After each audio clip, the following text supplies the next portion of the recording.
Di ba galing dito? Kukunin mo yan, huwag nyo gaganunin. Pagbukas nyo, maganon siya. Yan. Tapos tataktak mo muna. Sir, bakit may taktak, sir? Aura. Bakit, sir, may taktak, sir? Ha? Bakit po may Parang yung taktak? may pumasok na good spirit. Tapos, oh, ito. Mali ito. Mali yan. Kailangan, ayan, isa-isa lang. Magbibilang ka. Isang butil. Isang butil. 1. Pagka magbibilang, yan lang. 1. Hanggang bukas matapos ka. Gagayan mo yan. Ganyan, nakalagay ka na, di ba? Sir, ba't masyado ka pong healthy living, sir? Siyempre, meron akong veggie. Ayun, no? Veggie. Lagi kayo kakain ng veggie kasi marami siyang vitamin sa katawan. Pwedeng nakatanggal siya ng sakit, may nakakabata, makaganda na skin, basta etc. Yeah. Sir, bumata ka nga, sir. Wala pa nga. Wala pa. Ganyan paggamit ng chopstick. Gamitin mo to, yung middle finger and second finger. Sir, ano yung finger? Middle, second, first, and fourth finger. Sir, may pakilit ako. Tapos, gaganyan mo siya, ibabalot mo ng ganyan. Pag hindi mo na, pag nahirapan ka, papold mo siya. Pag fold mo, fold mo ulit pa. Fold mo ulit. Pag gano'n, fold na.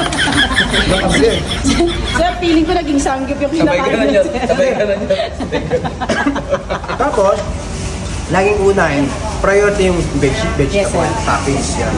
Laging papalamon mo lagi yung rice sa loob. Sanggip, sir, ang style mo ng pagkain, sir. Samgyup nga siya. Ganyan. Ano? Nag-XX na yung... Yung kasang, yun talaga. Sabay. Sabay, kukunin mo yan, no? Ay, kinuha yung nulan. Sarap. Pinapstick. May reasons pa lang ako. ganun yun. Sir? Ay, pampalasa kasi yun, paminta. Dahil may ganyan, no?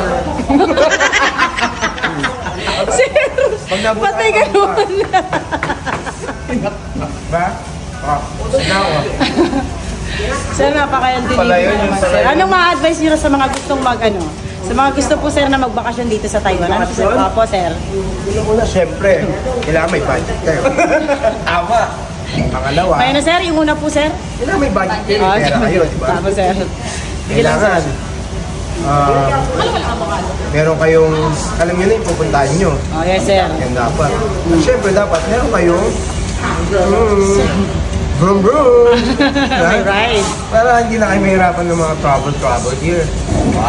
Dami pa lang alam mo, sir, eh. Parang taga dito ka na nga, sir, eh. Ano ba, sir, ang mga alam mo dito Chinese, sir? Chinese na word? Chinese the word? Meow. Parang pusa na di pusa naman. Ano sa ibig sabihin nun? Sir, ang dami mo muna po, sir, alam na Chinese word pala dito. Ano pa, sir? Baka may alam ka pa, sir?